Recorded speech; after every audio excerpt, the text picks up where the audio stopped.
Hey, it's Noelle Toland, and you're listening to On the Fly with Stevie.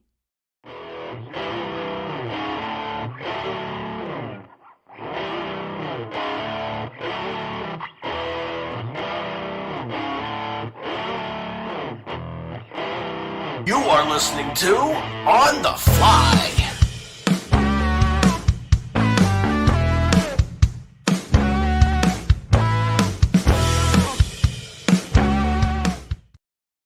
What's up, guys? Yeah, look at her. Yeah, I love that new intro. yeah, we're getting fancy now. Um, as you can see, with us again tonight, it's November 12th. We haven't had her on in a while, but she is now the if there is a On the Fly Hall of Fame, this would be the first member of the On the Fly Hall of Fame. The She's in we talked about last time. She's in the Five Timers Club, and you guys, if you watch Saturday Night Live, you'll know what I'm talking about. But sixth time on the show with Wow. us tonight is Miss Noelle Toland. How you doing, girl? Oh, hello. I'm so good. I'm so excited to be here again. 6 times. That's a Yeah, we've record. we've had a little bit of everything happen when you've been on the show. We've had power outages. We've had Yeah. I remember that she came back on. She said, "My power went out." Welcome to Tennessee. But look, a lot's going on since the last time we've had her on. She's put out some more songs. She's done a couple more covers. She did "Watermelon Crawl," the Tracy Bird song. Which, if you haven't checked that out, check her out her YouTube and her social media and all that good stuff, wherever you listen to your music at. And then she did another Faith Hill song, "It Matters to Me." Yeah, and I think we have talked. Remember when we did the Faith Hill episode? Didn't we do a Faith Hill episode I think we before? did Trisha Yearwood, where we counted down her videos. For some reason, I remember us talking about Faith Hill. Yeah, I'm a huge fan of hers, so I'm sure. I think we did. we did. Didn't we do like a country of videos or something like that? Oh, yeah, it might have been one of my favorite country That's or what music it was. videos. That's what it was. We talked about Faith Hill before, but tonight we are here to talk about her latest single, which came out October 4th, called "Nashville Numbers." And if you look, I've been listening to it. It probably won't. I'll probably have to listen to it 100,000 times for it to be as much as Limbo. Because Limbo, I listened to that that was our first interview when she did Limbo, and I was so nervous about that, about not knowing what I was talking about. I had to listen to Limbo over and over and over again just to pick it. Like I said, I got to know every little thing about this. This song, and of course, it's like a female version of Morgan Wallen's Tennessee Number. So if you guys out there, I know my daughter is a big Morgan Wallen fan.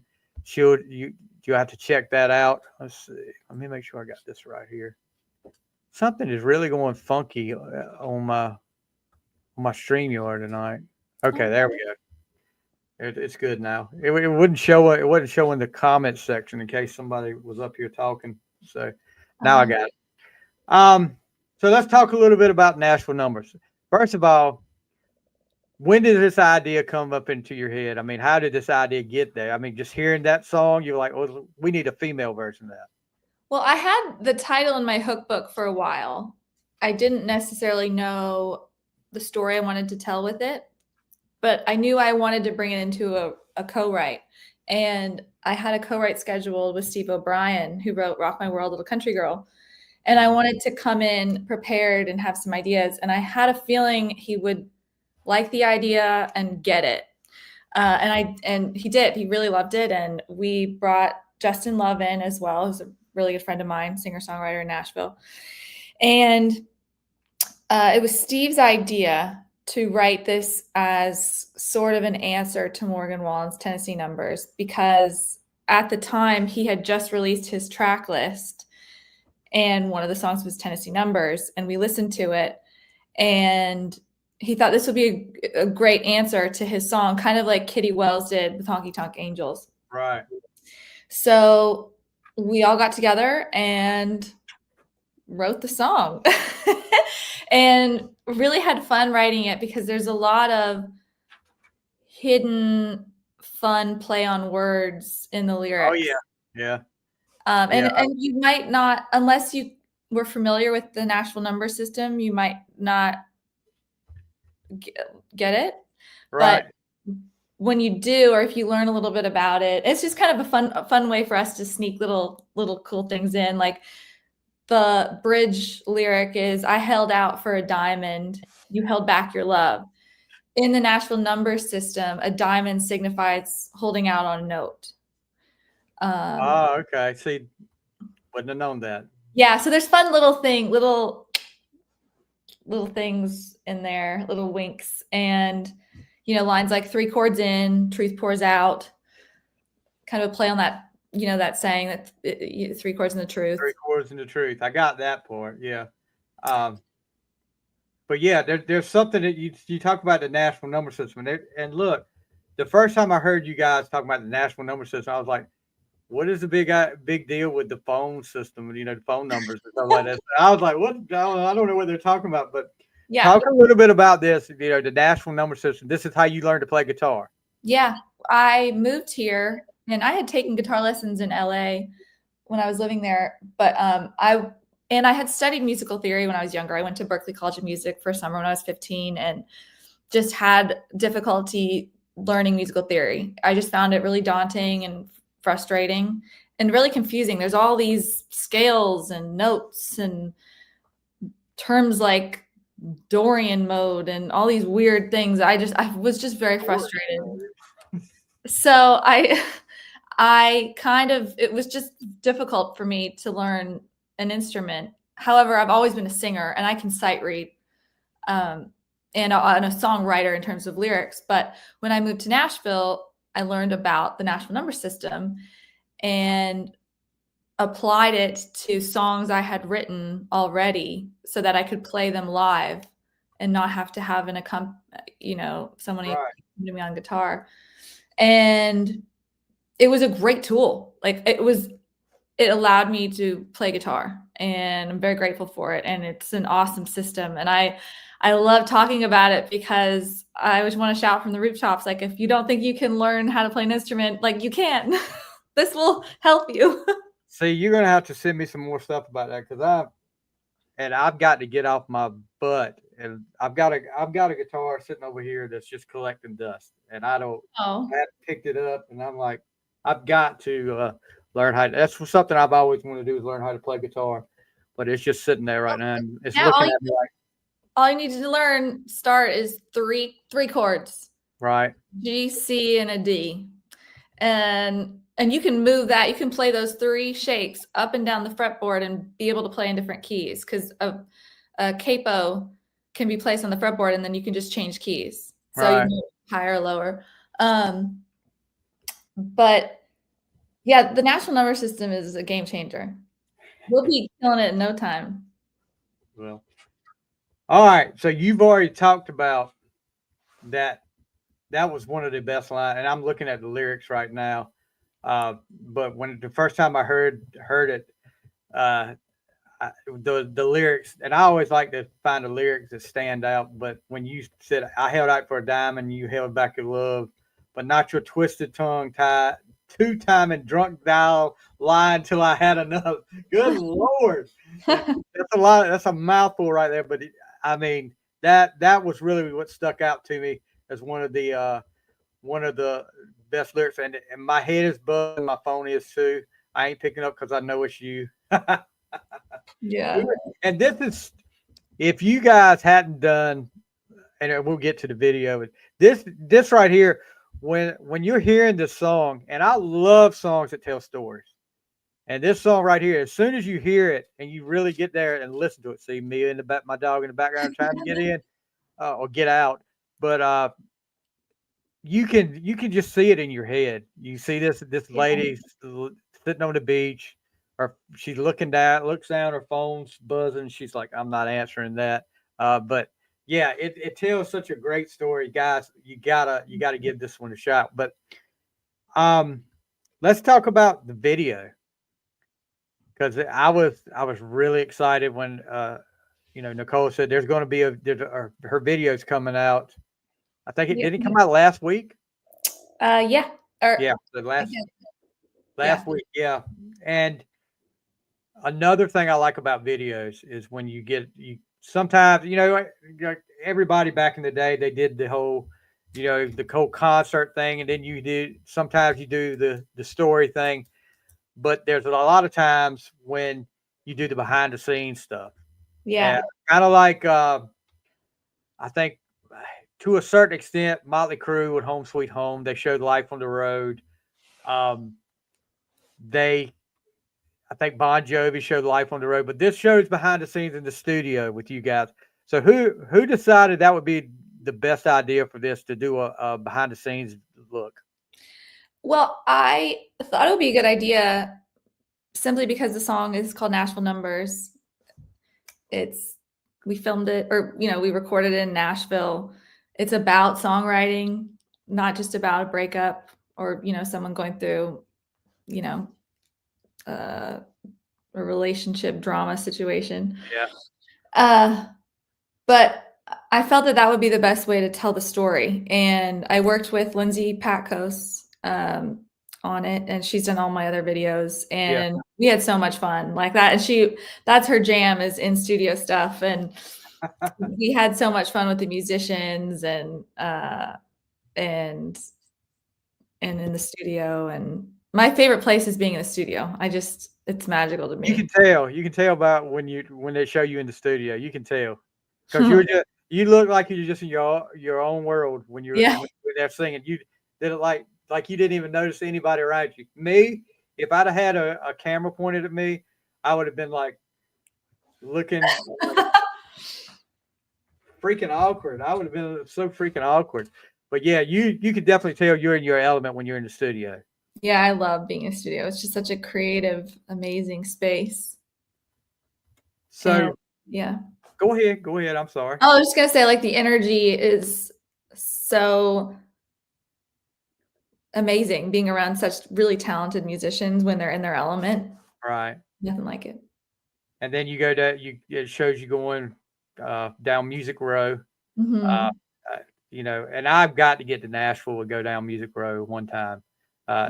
Everybody that's been out there tells me it's such a great place to. It's such a nice place to go. There's stuff to do everywhere. Yeah, I was there last night. I played the Virgin Hotel, which is basically in Music Row, and I parked, on Music Row and walked by like the Quonset Hut and Decca, and it's a really special place. Yeah. So what was it like? You talked about a little bit about him earlier, writing with Steve O'Brien.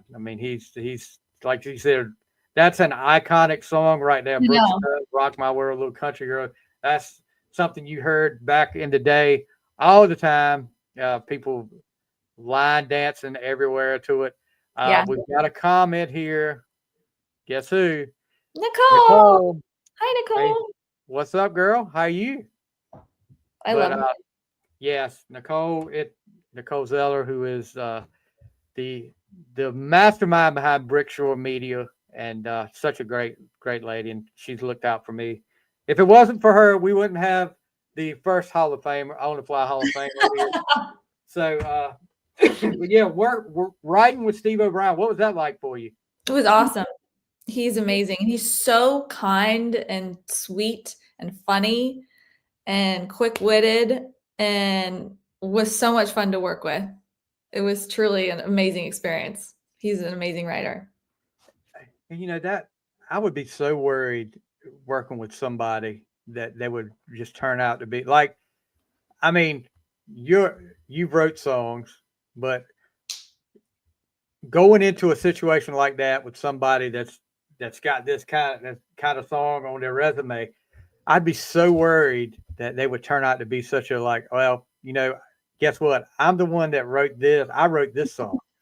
You listen to me. But it's just refreshing to hear somebody like that. I'm sure he was receptive to all your stuff. He was awesome to work with. I had so much fun working with him. Really, really kind-hearted, and had great ideas, and it was a joy working with him, and I'm such a fan of his, and I love that song, "Rock My World, Little Country Girl." Oh yeah, I mean that's an iconic Brooks and Dunn song, iconic country song by the way. Anyway, Yeah. so now that you've done this, yeah, it's obviously going well for you. Things are going well. You're staying busy. Yeah. What's going on next? I still have new music that I'm excited to release.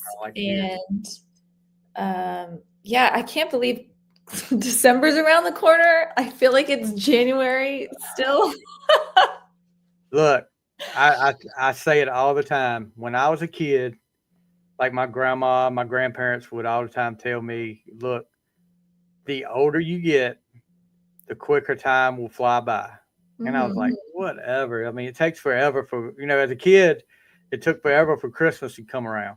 Yeah. And now I'm just like you. It says, it's just feels like it was January. And now we've got Christmas right around the corner. I know. It's crazy. But that's a good segue right there, by the way. Good job, girl. You're going to get a paycheck this week. Oh, yeah. I can use it. Yeah. Tell me about it. I know that. The Christmas coming too. You need a paycheck. Yeah. So we decided that I was sitting here thinking about something else we can talk about with Noelle, because we talked about a lot of stuff with her. I mean, this is her 6th time. We've done Trisha Yearwood. We've done videos. We've done a little bit of everything.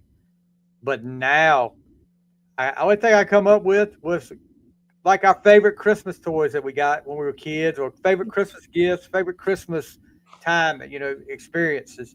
So I'm sitting back thinking, as a kid, and all you kids out there, if you're like under the age of, how old would it be, do you think?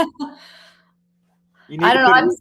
I'm still, I still believe in Santa. I'm still like a 5-year-old myself. I don't think I'll ever grow up. I'll put it to you this way. Some of my favorite memories of Christmas are hearing my dad help Santa Claus put some of this stuff together, because oh boy, our bedroom, the only time our bedroom door shut was Christmas Eve night. That was the only time it ever shut.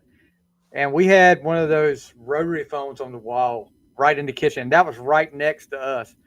And he called my uncle one night. He was trying to put together something. He called my uncle next door. He said, and I could just hear him like that, "You need to come over here and help me with this. I can't do it by myself, blah, blah, blah," and all this. And I'm like, why? And I mean, I'm at that age where I'm just like, why is he calling them? Well, I mean, why is he, but, stuff like that. Call Santa. Exactly. I thought all this stuff just came. I mean, all he did was throw it out there, and it was all done. But yeah, it was, listening to him some of these years, because there was one year I tortured my parents on Christmas Day, because they were like, okay, you can't go in the living room and see your presents till you wake us up. So of course, I think I was maybe 7 or 8, and I was sitting there at the door, and when I saw their bedroom light flip off where they'd gone to bed, I busted out the door. All right, I'm ready to go sleep. 3:30 in the morning. I'm ready to go in there. Yeah. That's early. Very. I would not want to be your parents that no, morning. They were not happy, but they went in there and did it. And oh, that's sweet. Yeah, they went in there and did the whole thing. And I did sneak in a couple of times when I was a kid. My mom finds that out, she'll probably want to kill me. I did sneak in there and sit in there for a little while, but did you ever like shake the things and like, oh, what's in there? Yeah, see that we did it a little different back then. When I was a kid, they didn't wrap the stuff from Santa Claus. It was just sitting there, and I would go in there. I swear, one morning I walked in there and just sat in the middle of the living room floor, and I was just like, so wow. The presents weren't wrapped? Not the ones from Santa Claus. No, they just set it, and that's how I did it with Mallory. Really? We would sit it out like under the tree, And when she would come in, she would see it, and they did, because Oh, look, some of the stuff, gosh knows, and we'll get into that. But some of the stuff they get that we got, there was no way they could rap. I mean, my brother got a drum set one year, and I was like, there was no way they could rap that. But that's the year that I walked in there and just sat it there, and my brother wasn't even awake yet, and I just sat in there in the middle of the floor, just looking like, holy crap. oh And wow. yeah, but Ed, we've got another comment coming in here. I don't know who this is. Hi, Mallory. How are But you? talk a little bit about some of your, I mean, not much that's present right now, but like one of your favorite Christmas experience. I love Christmas. It's my favorite time of year. Also, my birthday is the day after, so it's kind of like one big party. All right. Is that why your name Noelle? Yeah. Is it really? Yeah. Wow. Okay. Because I was going to sing tonight when we came up with Noelle. Yeah, I was due on Christmas. So I like to say the only time I've ever been late was when I was born. Because I have this thing, I'm very early to everything. Yeah. But my favorite Christmas memory was when I've always loved dolls. I'm very girly. And I was obsessed with Disney princesses. And I got this Jasmine doll from Aladdin. And there's a video of it that my parents took. And I'm screaming top of my lungs because I got the doll. I got the Jasmine doll, like screaming. And my dog Maxie is freaking out because I'm freaking out and he's freaking out. And I remember just being so elated and thinking, oh, I just won the lottery. Yeah. It just, I wish some of the feelings I felt back then, like, would just get something, like that. Because just like you said, nothing can be better. I got this. Nothing can be better. Yeah. And, It was so simple back then. it wasn't. You didn't have a care in the world. The only thing you had at Christmas once you got out of school, I remember, because this was our December schedule. We had a church choir, and we had. Right, but like the week before Christmas break, we got out for Christmas break. They always had our Christmas cantata. So I was like, and we had what? A cantata. What's that? You don't know what a cantata is? No. I guess it's just a fancy word for a Christmas program, but that's like a show. Yeah. I don't know. Don't ask me why they call it cantata. We'll have to look it up. But well, I think that's the Latin for it might be for singing. See, you're smarter than I am. Oh no, I'm not. Cantata. That might be the root. It might be it might be A cantata or music. Is a vocal composition with an instrumental accompaniment, typically in several movements, often involving a choir. So yeah, we had instrumental accompaniment. I guess that's what they're talking about. Do they use Nashville Numbers? I'm just kidding. No, we actually. Let me tell you, I was like, I'm going to brag on myself a little bit here. I was like maybe 6 or 7 years old, and we had this. I love her to death. Love this lady to death. She's like one. She's not family, but she is family. I'll put it to you that way. She was our choir director, youth choir director, and she was tough. I mean, we had to. You didn't carry a book up there with you. That the week before, she took the book away, and I mean, you had speaking parts, and you had the songs to learn. So they had me do the lead twice. Wow. I did the lead when I had, and one year I remember it because this is funny because it was Christmas. It was a Scrooge something. I can't remember the name of it. It was a kid's Scrooge thing. And I had to act like I had a broken leg and all this. So had a solo. I had a solo like 2 years. I wish I could get the tape of that because you'd be impressed with one of them. That's one awesome. of them I did really good. But years later, when Mallory is like 13 or 14, different choir director, and she's getting all of us to work on this program. Sixth grade Scrooge, that was the name of it. Sixth grade Scrooge. And guess what part Mallory gets? She gets the part I had. The same one? She had to sing the song that I did. Wow. And I had to play the dad. And I played one guy when I was older, played he was an evil guy. And I had to put one of those handlebar mustaches on and stuff. Yeah. But anyway, yeah, we did that. I mean, once we got past that, and then sometimes you have midterm exams, Christmas got here and you were like just coasting into that. You didn't have a care in the world. But and then I'm trying to think of some of the really great things we got for Christmas. Everything was great, but some of the things that stood out. I remember the year we got our first VCR. I mean, that was big. I mean, because they were, when we got them, see, how old are you, Noelle? Yeah. Or is that no. Didn't your I'm a lot older than you. Didn't your mama raise you right? Yes, I know. I'm 51. So back then, as a teenager, that's been 35 years ago, I guess. VCRs cost a lot of money. We were like, holy moly, we're going to get to record stuff and all this stuff. And let's see, Nintendo, that was a good thing. But some of the pictures I got, and I don't know why I wanted this for Christmas one year, a ventriloquist doll. Oh. And you have to look it up. It's Lester. His name was Lester. That sounds a little creepy, no? Why I wanted that thing, I don't. I hardly ever used it either. I couldn't do a ventriloquist. Lester the ventriloquist.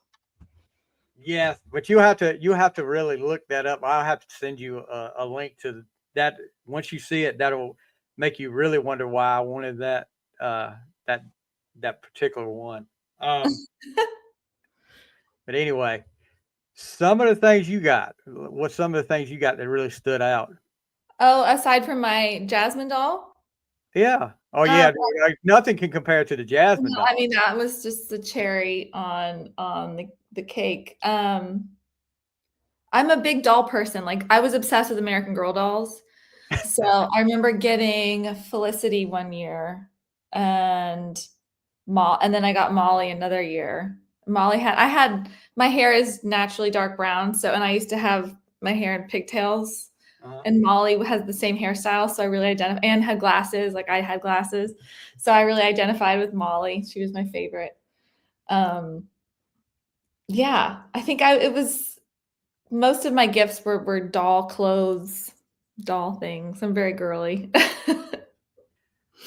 Yeah, we were more like, if it wasn't, when I was a kid, if it wasn't Star Wars, or we had Kiss stuff, and then we had music stuff or football stuff.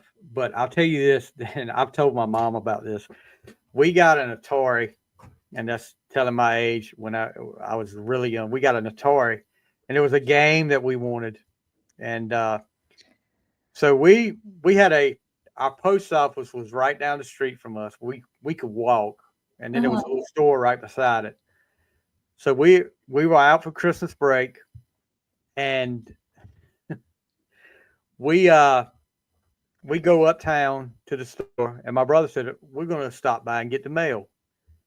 And the lady, the postmaster, she was like, well, you got a package, so I'm going to give you the package. So we get the package. So we get home, and I look, and my brother is like cutting open the package, and I'm like 7 or 8 years old. I'm like, what are you doing? He was like, I'm going to see what this is. And it was the game we wanted. Oh, so that's exciting. Well, this is just half the story. He not only opens it, he opens the package, the game, puts it in, and starts playing it. And so I'm like, okay, we sit there play it, and then we tape it up. how they didn't notice, because I bet we used a whole roll of tape back in that package where we opened it up so many times. And when we got it for Christmas morning, my dad was sitting there and he was like, I mean, we were just breezing through it like because we had played it so many times, we were breezing through it. He was like, y'all are really good at that.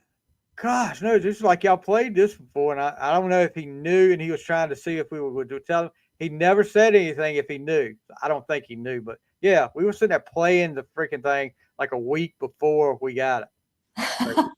And that's about the time I figured out the, Yeah. Yeah, That package didn't arrive from the North Pole. No, it didn't have North Pole on it. It had Sears on it. Yeah. But so before we let you get out of here, we got to talk about all your social medias. Check her out, guys. Like I said, we talked about her YouTube channel. You can find she's got a bunch of shorts up there that you can find. Instagram is good for her. And then make sure you check her out on Apple Music, Spotify, listen over there. Kyle, I hope you are watching and you are listening and you are checking everything out. So I promise you will not be disappointed. She is a class act and she is got a wonderful, wonderful voice. No doubt. So, thank you. So does Mia. Now she's like, I have a pretty voice. One of them don't even know it. Mia's barking and Molly's just barking because she's barking. She don't even know what she's barking at. But yeah, check her out, guys, on all her social medias. Give her a like and a follow. And we look forward to having you on again and talk about some new. You got, like I said, what else have you got going on? I mean, it's just new. When do we need to start looking for new music? Well, I just released Nashville Numbers, so I'm going to be a while doing that. So, but yeah, I do have new music coming out, and yeah, I'm excited for everything that's in store. Let me ask you this though before we go. This is something I wanted. Okay, I'm sure you stream stuff. You got Netflix and all that stuff. What are you watching? What's something you're watching right now? I'm actually in the middle of watching Daisy Jones and the Six. Oh yeah, I've got to check that out. Who's the kid? Who's the girl in that? Riley Keough. I think that's how you're saying her name. Lisa Marie Presley's her mom. Elvis is Elvis's granddaughter. Yeah, she's amazing. The whole cast is great, and it's music centered, so I'm really into it. Oh, I'm sure you like that. Me and Mallory just got through watching the last episode of this season of Outer Banks. You ever watch that? Outer Banks? Yes. I think I've seen a couple episodes. It's fun. I'm getting, since we were talking about Christmas, Noelle also has a Christmas song and music video too, so be sure to check that. We'll talk about that. Yeah, I have a song released, a cover of Have Yourself a Merry Little Christmas. So that's streaming everywhere you stream music, and the video is on my YouTube channel. And I made sure I told a friend of mine today, that was asking about another song that you did up there, Hard Candy Christmas, the Dolly Parton song. She does a cover. You can find that on her YouTube channel as well. Thank you, Nicole, for bringing that out. We forgot all about that. I'd be lost without Nicole. Nicole is amazing. Nicole is amazing. I'll say that. Checks. You can send a check to me. I'm just messing. But yeah, we finished that, and I don't know if you watched this or not because you're younger than me. See, I'm being nice. You're a lot younger than me. Cobra Kai, the Karate Kid. So I was a big Karate Kid guy back in the day. I think that's supposed to come out. The second part of the new season is supposed to come out Friday. So awesome. I'll be looking forward to that. But I hear it's very popular. Yes, it's really good. It's really good. But I'm gonna have to check out Daisy Jones. Is it Daisy Jones? I think it's Daisy Jones and the Six. I think that's Daisy Jones and the Six. I'll have to check that out. But all right, so that's gonna do it, guys. It has been a pleasure as always, Miss Noelle. Thank you so much for having me. And I got to almost meet Velvet tonight. And everybody gets to meet Molly and Mia as usual because they've been on here several times with. I don't know what they're doing back here. It sounds like they're tearing up something. But anyway, guys, check out Noelle Toland, Nashville Numbers. Like I said, anywhere you stream your music, and check out her YouTube channel. Give her a follow. And thank you so much, Miss Noelle. Thank And you. I hope you have a very happy Thanksgiving, a very Merry Christmas if I don't see you before then. But yeah, you guys will see you before then, so I'm not going to worry about you guys. All right, that's going to do it for this week, guys. And we'll see you next time on The Fly.